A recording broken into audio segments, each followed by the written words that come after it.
eso siempre fue materia de discusión entre la gente, porque todo el mundo me ha visto siempre en La Plata, defender la ciudad de La Plata, siempre digo que La Plata es el centro del universo, pero nací en Buenos Aires y lo que pasa es que mi padre fue a trabajar a La Plata cuando yo era muy chico, así que soy prácticamente platense. O al menos por adopción o por sentimiento, ¿no? Claro, claro, ¿Y hiciste todos tus estudios en La Plata? todos mis estudios en La Plata. Estar en La Plata te permitió también poder desarrollar en todas las áreas que querías, ¿no? Bueno, La Plata es una ciudad que está, digamos, es una especie de universidad con casas, Ujú. ¿no? Está a cada paso uno se encuentra con lugares que pertenecen a la universidad, colegios de la universidad, etcétera, etcétera. Entonces es como que es bastante determinante eso. La población, por ejemplo, es eminentemente universitaria. Se nota mucho en las vacaciones, cuando los jóvenes se van a sus pueblos. Hay muchos jóvenes, sobre todo de la provincia de Buenos Aires, que van a estudiar a La Plata. Entonces, bueno, está como signada por la universidad, por los colegios, etcétera, etcétera. Eso hace que a lo mejor haya un abundante movimiento cultural. Este, los jóvenes, digamos, hacen un tipo de ebullición con eso. Claro. Aparte es reconocido el nivel académico de la universidad pública, o sea, La Plata es un faro para quien quiere estudiar algo. Claro, puede ser, por lo menos tiene esa fama. El nivel académico va a depender siempre de los docentes, ¿no? Ujú. Hay de todo como en todas partes. Claro. Cuando terminas el secundario, ¿qué decidís hacer? Cuando termino el secundario me inscribí en la Facultad de Humanidades de la Universidad de La Plata y en una carrera que en ese momento era nueva, que era psicología, y estuve unos 4 años cursándola y después decidí finalmente que lo mío era más bien las bellas artes. Ujú. ¿Hasta ese momento habías incursionado en algún tipo de arte? Sí, a partir de los 2 años, Ajá, como todo el mundo, como vos también. claro. A los 2 años, como todos los chicos, y empecé a dibujar. Lo que pasa es que yo no paré. Y en muchos casos, lo que digo siempre en las conferencias, y lo repito constantemente porque es una especie de crítica a la educación. Ujú. Me parece que todos los niños aprenden a dibujar a los 2 años, lo siguen haciendo hasta los 5, y hay algo que pasa entre los 5 y los 12 que hace que la gran mayoría abandone esa actividad. Es verdad. ¿Y en tu casa tenías el incentivo de seguir con esto? ¿Tu madre te Este, alentaba? sí, sí, no tenía problema en eso. Obviamente cuando salí del colegio primario, como a todos los jóvenes amigos míos, el padre les decía, y mi papá también, bueno, ahora ¿qué vas a hacer? ¿Vas a estudiar o vas a trabajar? Y si vas a estudiar, igual vas a tener que trabajar. Claro. Entonces, bueno, tenía que buscar la forma de ganarme la vida. Y me dije que siempre me la iba a ganar con el lápiz o el pincel en la mano, Ujú. y más o menos cumplí. O sea que es una vocación muy determinada desde chico, ¿no? Sí, sí, yo no sabía jugar al fútbol, no sabía pelear en el colegio, así que tenía que buscar algo para también tener un poco de destaque. Y bueno, no saber jugar al fútbol y no saber pelear en la selva que es la niñez y la escuela es terrible, uno no es nadie. Ujú. Entonces, como podía hacer algunas caricaturas que se parecían a mis compañeritos, por ahí empecé a tener un cierto prestigio. Claro. Eras como el dibujante, digamos, tenías Claro, por lo un menos rol algo dentro. sabía hacer, ¿no? Claro. No me incluían en el equipo de fútbol, pero algo sabía hacer. Fueron años que fueron muy ricos para la cultura, los años de tu juventud. Y también años muy complicados para todos los que transitaban por la cultura, ¿no? Tuviste que atravesar el periodo de la dictadura militar. ¿Cómo hicieron para canalizar los jóvenes que tenían la misma inquietud que vos para seguir adelante con eso? No solo la dictadura, te hablo desde antes. Yo, por ejemplo, yo no pude votar hasta que no tuve, qué sé yo, 35 años. Claro, es verdad. A mí me dieron la libreta para votar a los 18, pero no pude votar hasta muchos años después, porque se sucedían los golpes militares, porque los gobiernos pseudo democráticos eran como que uno no quería votarlos y lo que uno quería votar estaba prohibido. Entonces, bueno, para mí es todo un descubrimiento esto de últimamente, para mí, en los últimos años de mi vida, poder vivir una situación donde se pueda elegir con bastante libertad. Pero digo, quien transitaba las artes también tenía un escollo más aún. Terrible, porque obviamente. Porque eran los que eran mirados de otra manera, ¿no? Y por ejemplo la dictadura de, no te hablo de la última, te hablo la anterior, te hablo la del general Onganía. El general Onganía se ensañó con la universidad, por ejemplo. Claro. Fue la famosa noche de los bastones largos en Buenos Aires. En La Plata cerraron el comedor estudiantil, cerraban los centros de estudiantes. Y bueno, la vida se hacía difícil para aquellos jóvenes que a lo mejor querían armar alguna agrupación o algo así, era imposible. Y bueno, en esa época, la del golpe de Onganía, yo justo había entrado en la Facultad de Bellas Artes, después de haber estado en psicología, y me había vinculado al centro de estudiantes, y justo viene el golpe militar, se cierra el centro de estudiantes, y me tuve que ir, tuve que desertar. Y entonces la carrera la hice a los saltos, porque yo ingresé en la Facultad de Bellas Artes en el año 64. Me fui en el 67, 66 me fui. Volví en el 73, claro, en una especie de democracia que hubo. Y me fui, terminé de cursar en el 75 y ya en el 76 ya no podía entrar. ¿Y en esos años qué hiciste? Bueno, cuando me fui en el 66, lo mejor que hice fue que fundé una especie de comunidad que se llamó la Cofradía de la Flor Solar.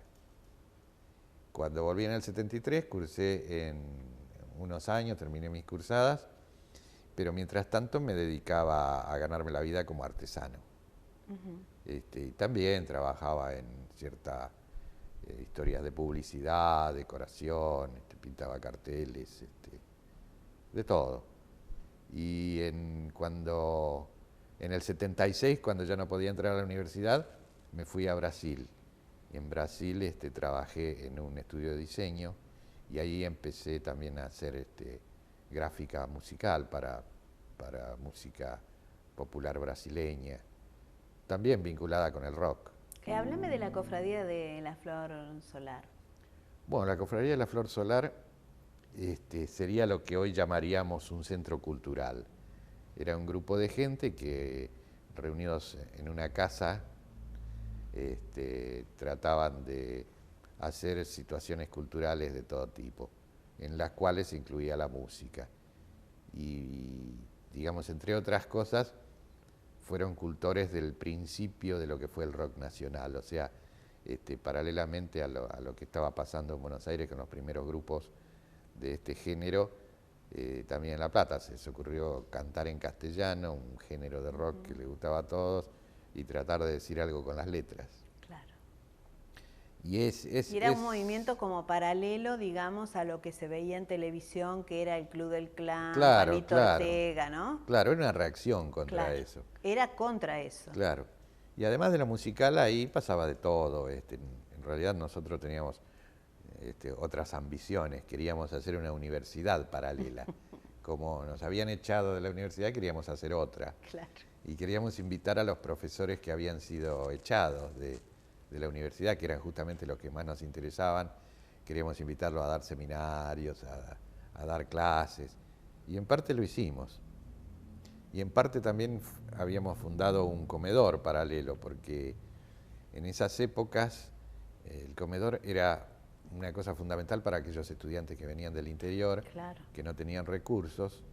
Incluso muchos venían a La Plata, recuerdo en esa época, con solo el boleto de ida. Se inscribían en la universidad y ya les daban el ticket para el comedor, entonces ya tenían solucionada la comida de ese mismo día. Y después, bueno, acomodar la bolsa de dormir en algún lado siempre era posible. Sobre todo porque en La Plata era costumbre que los estudiantes del interior alquilaran casas de esas antiguas de tipo chorizo, Claro. que tenían muchas habitaciones. Y entonces, Era la única manera de poder ir a claro, estudiar, ¿no? claro, entonces el hecho ese de vivir en comunidad ya era parte del estilo estudiantil también. Claro. Si tenés que hacer un paralelo con la juventud de este momento, ¿no? De aquella juventud que era en estado de ebullición permanente, donde se creaban movimientos musicales importantes que hicieron historia y que aún hoy los chicos los siguen escuchando, ¿no? Porque son movimientos musicales que marcaron un antes y un después en nuestro país y en el mundo, ¿no? También tenemos que hablar de los Beatles, por ejemplo. Sí, claro. ¿Qué comparación harías o qué los acerca y qué los aleja? Y a mí me parece que dentro del territorio de la juventud siempre están pasando cosas. Uno es, por lo menos yo, que ya tengo cierta edad, recuerdo esa época como una época fantástica, y no tanto quizás por las cosas que se hicieron, era una época fantástica porque uno se sentía fantástico. Claro. Porque como todos los jóvenes uno tenía energía, ganas, entusiasmo, veía las cosas con, digamos, mayor alegría. Entonces uno siempre recuerda el pasado con una especie de sonrisa. Pero además era una época en que, por lo menos en esta zona del planeta, despertaba a muchas cosas. Venían de afuera noticias de todo tipo. Había sucedido, por ejemplo, en las ideas políticas, había sucedido la Revolución Cubana, después la Primavera de Praga, el Mayo francés, claro, movimientos en China, en México, finalmente los movimientos beatniks en Estados Unidos, en la costa oeste, y todo eso llegaba así en forma de información fragmentada. Venía también nuevas modas artísticas, el arte pop,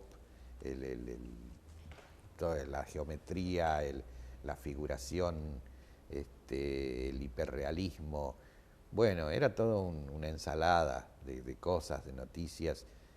Venían ideologías, se discutía mucho en bares. La moda era siempre llevar un libro debajo del brazo. Era como que parecía que algo estaba cambiando en todo el planeta, ¿no? Había como ese sentimiento de cambio. En algunos aspectos se produjeron cambios y en otros todavía quedan en el tintero muchas cosas. Y yo supongo que seguirán tomando la posta los jóvenes de nuevas generaciones.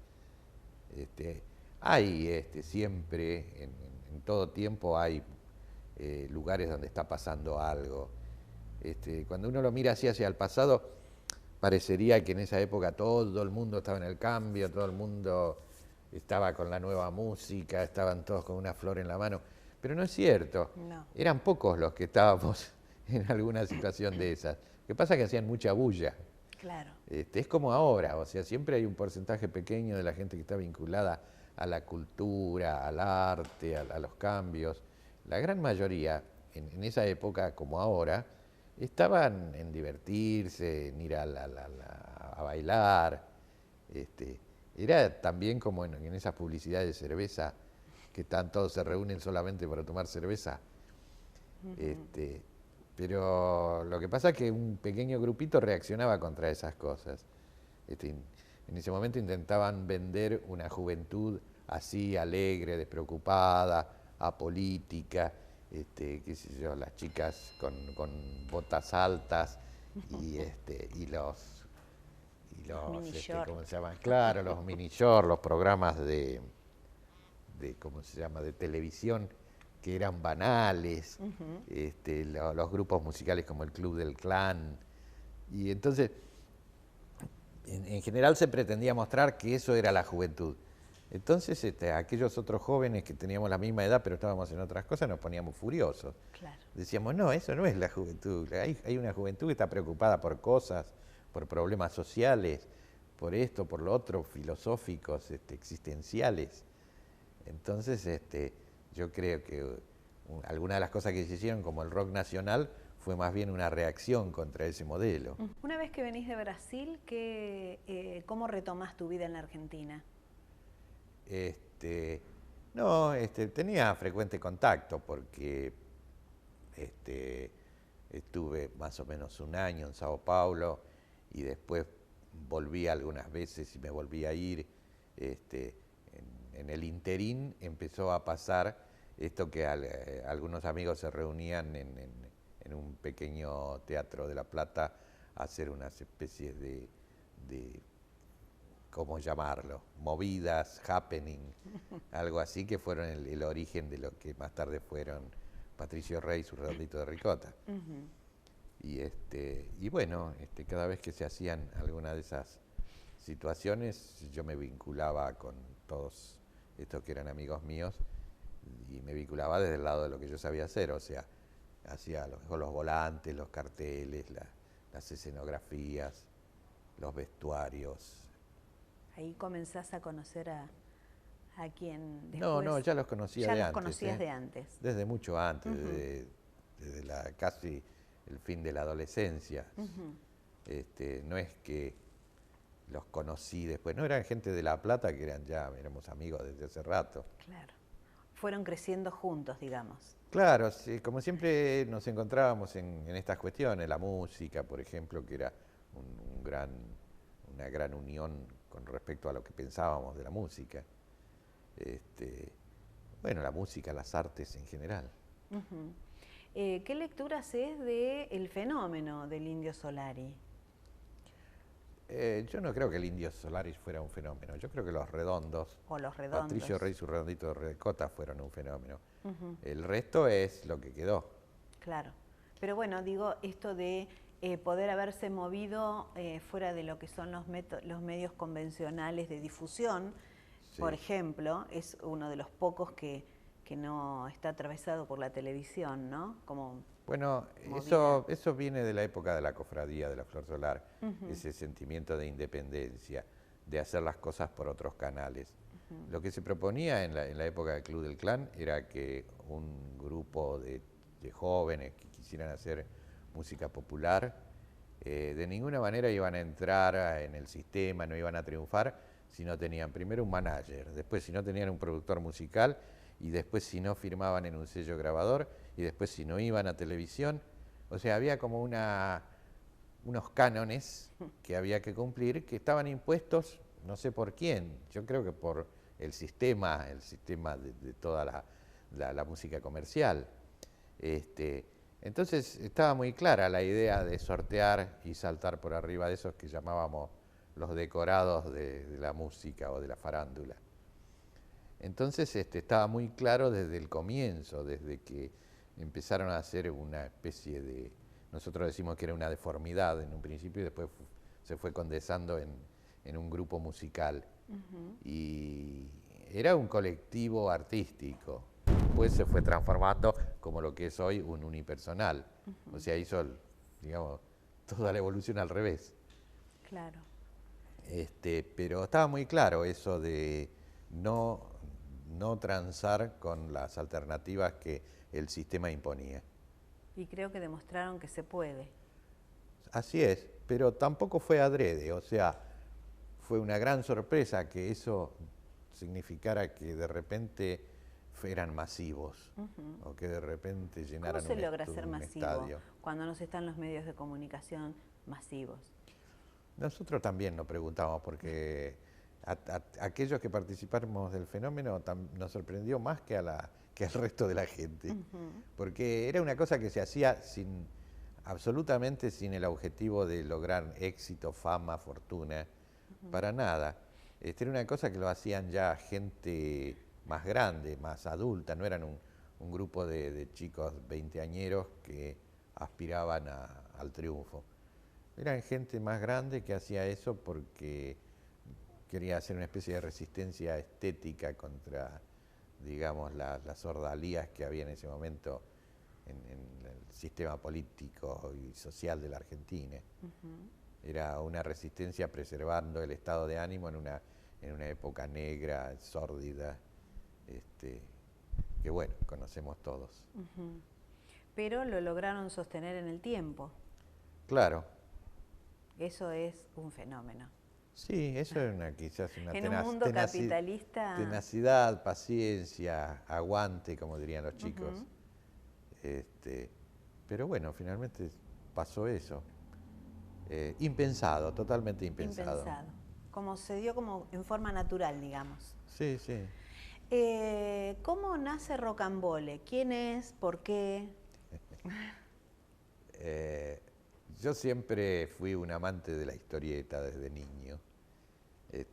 Mi papá coleccionaba folletines antiguos, qué sé yo, Tarzán de los monos, y tantos otros. Entre ellos había una colección de 40 tomos que eran las hazañas de Rocambole, que era un folletín muy antiguo, escrito en 1840 aproximadamente, que salía en los diarios parisinos de esas épocas, compitiendo con otros folletines, con aventuras de Alejandro Dumas o de Julio Verne, y relata las aventuras de un personaje que en principio es muy malo, es un ladrón, un villano terrible, y a lo largo de los episodios se va transformando en un héroe. Entonces a mí siempre me gustaba de chico leer ese personaje. Y en algún momento que empecé a publicar algunos dibujos así en algunos medios, revistas, dije, bueno, todos los dibujantes tienen un seudónimo, ¿no? Yo veo que Quino se llama Joaquín Lavado y firma Quino. Otros también tienen siempre un seudónimo. Bueno, me voy a poner uno yo también. Y como me fascinaba el personaje de Rocambole y encima tenía una sonoridad como de rock and roll, dije, bueno, me voy a poner Rocambole. Y voy a firmar la parte a lo mejor más popular, llamémosle, de las cosas que haga, y me voy a reservar el nombre de Ricardo Cohen para la pintura seria que haré cuando termine la Escuela de Bellas Artes. Pero resulta que Rocambole se comió a Ricardo Cohen. Se hizo mucho más conocido y bueno, finalmente firmé todo como Rocambole. La pintura seria y la otra. Todo fue Rocambole a partir de ahí. Me trajo más suerte Rocambole que Ricardo Cohen. Y ya es un nombre conocido dentro claro, del a partir de los trabajos que hice para Patricio Rey y su Redondito de Ricota, en la medida que el grupo se fue haciendo cada vez más conocido, digamos, en la estela de toda esa fama, digamos, me tocó a mí la parte de la estética. ¿Y la parte estética, de qué manera la determinaban? ¿Entre todos? ¿Era sugerencia tuya? De entrada, ya te digo, desde la época de la Cofradía de la Flor Solar, ya se pensaba siempre en producir situaciones artísticas que fueran como multimediales, como la reunión de diversas disciplinas. Nunca se pensó en hacer un grupo musical de 4 chicos tocando sus instrumentos. No, se pensó en hacer una obra de arte más compleja, algo así como una ópera, o sea, que intervinieran más situaciones. Y la situación visual era muy fuerte como elemento conceptual, o sea, la considerábamos tan importante como las letras, como la música. Era una parte del asunto. La condición visual se empezó a ver, creo que más claramente, a partir del segundo disco de Los Redondos, que fue Octubre. Y allí prácticamente hay una propuesta estético-política, ¿no es cierto?, donde intervienen los temas musicales junto con esa gráfica que yo intenté hacer como anarquista, como soviética, para ilustrar un poco el carácter de homenaje a revoluciones que tenía ese disco. Y bueno, más tarde se siguieron proponiendo ideas conceptuales en cada disco, en la cual yo no es que tratara de ilustrarlo específicamente, sino de contribuir con una idea estética, o sea, completar el trabajo Claro. musical. Un trabajo en equipo absoluto. Claro, en general los ilustradores trabajan para algo, o sea, la ilustración de un libro, de una revista, de lo que fuere, es en función de algo. En este caso, las funciones eran paralelas, o sea, se terminaba de completar el disco con lo visual y digamos, lo musical terminaba de completar lo visual y viceversa, algo así. Claro. Introducía en lo que era la obra musical, la parte Sí, gráfica o la también. parte musical introducía lo que era la obra visual. Claro, sí, pero uno toma el disco y lo primero que ve es la tapa, ¿no? Por eso. Así que era una introducción a... Claro. Ya es como... Sí, sí, sí, pasar. era la puerta a todo Claro. el desarrollo de la obra. Fue importante la parte visual dentro Claro, de lo que fue la claro. obra. Cuando vas a dar tus charlas y presentás tus obras, va gente de todo tipo de todo tipo de condición social y de toda edad. ¿Qué es lo que más les llama la atención o qué es lo que más te preguntan? Bueno, esto lo digo también frecuentemente. A veces los chicos se hacen una idea de las imágenes que en muchos aspectos supera la idea que yo mismo me hice. Muchas veces me ha pasado que yo le he preguntado a algún chico así, ¿qué ves en esto? ¿No? Entonces me cuenta un guión que a veces es mucho más interesante que el que yo me propuse. Y lo mismo pasa con las letras de Los Redondos. Muchos pensaban que las letras herméticas que escribía Solari no las iba a comprender, los chicos a lo mejor de los barrios suburbanos no iban a entender eso y nunca creyeron las personas más instruidas que a los chicos sí les llegaban esas letras. Y es cierto, porque el lenguaje que emplea Solari en esos versos les llega profundamente a todos y les explica a todos una situación que son, digamos, vividas. Y yo creo que eso es lo que hace que una cosa sea realmente poética, Claro. que tenga una llegada al corazón de todos. ¿Qué te pasa a vos con la obra de Solari? Yo siempre digo que la inteligencia literaria argentina le debe a Solari un reconocimiento. La Academia de Letras le debe a Solari un reconocimiento. Porque cuando se habla de literatura argentina, en diversos medios, como puede ser, por ejemplo, revistas como la revista Eñe, que publican Clarín como suplemento a veces, se habla de toda clase de escritores, algunos mejores, otros peores, y nunca he visto que se reconozca que Solari es un poeta de estas últimas generaciones y que ha contribuido a que el lenguaje y la literatura en la Argentina se enriqueciera. Incluso yo lo digo muchas veces porque reparo que los periodistas de casi todos los medios utilizan las frases de Solari, de los temas de Los Redondos como titulares muchas veces de notas, totalmente. ¿no es cierto? Entonces, bueno, si lo usan los periodistas, que son los que manejan el lenguaje, supongo que la contribución de Solari es importante. Pero no está reconocido como poeta, es verdad. Claro, porque proviene del rock Claro. y aquello que proviene del rock and roll es como que viene de una zona, digamos, que no reconocida. Es algo que también me pasa a mí, o sea, en ningún momento el arte contemporáneo se ha ocupado de mí.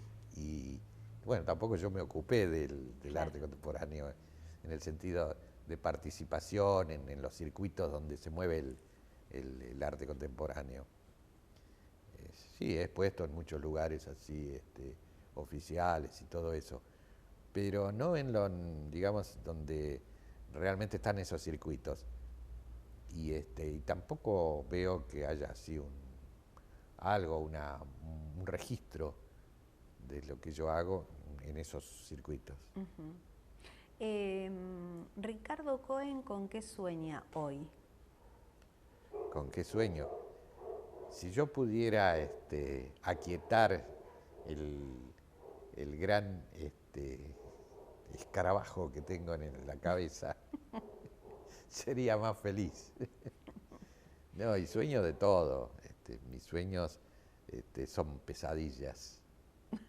Sueño que el planeta desaparece, que digamos que ha sido totalmente depredado, que ya no quedan más bosques, ni animales, ni personas.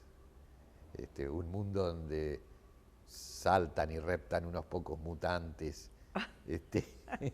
Un mundo destruido, en ruinas, lleno de gases. Bueno, pero eso ya lo explotaron en las historietas y en las películas. ¿Y lo plasmas en alguna pintura eso? No, yo creo que hay ¿Plasmado? un sentimiento general de cierta desolación futura, que algunos me lo han contado y bueno, yo lo repito. Este, es, pero yo creo que deriva de la historieta. Yo amé siempre la historieta y Claro, creo que salta a la vista que la historieta digamos, me influye. claro. ¿Y qué tipo de actividad haces fuera de lo que es la pintura? En tu vida Bueno, yo creo personal, ¿no? que yo pinto y dibujo cuando puedo. En realidad, mi actividad más frecuente es la de docente. Claro. ¿Docente dónde? Y en la Facultad de Bellas Artes de La Plata, en algunos talleres privados. Ahora estoy un poco de licencia en alguna de mis cátedras porque estoy trabajando en el rectorado de la universidad en el área de cultura. Este, ¿Te completa el ser docente, el poder transmitir y compartir con jóvenes? Sí, como todo cuando uno es joven y entra así en la universidad o en un estudio cualquiera, yo lo que quería era, tenía el imaginario de todos, quería ser artista, no quería ser docente. Pero bueno, finalmente uno se da cuenta que artista no se aprende ni en la universidad ni en ningún lado. Eso, si ¿Se aparece tiene eso, o no? será porque uno ha hecho algo en el cual sea considerado así. Pero la docencia después digamos, me entró a gustar en el momento en que empecé a practicarla, porque uno no se recibe de artista, se recibe de profesor, ¿no es cierto? Entonces tiene que estudiar algunos aspectos pedagógicos, tiene que hacer sus prácticas, y ahí le empecé a tomar el gusto. Y yo vengo de una época en que los oficios, los secretos de los oficios se guardaban, se escondían. Era muy difícil, por ejemplo, que me dieran un secreto de cómo se pintaban las letras, porque he sido muchas veces letrista, he pintado carteles y letreros y todo eso, y había ciertos secretos que los letristas se guardaban, pero que no se lo daban a nadie.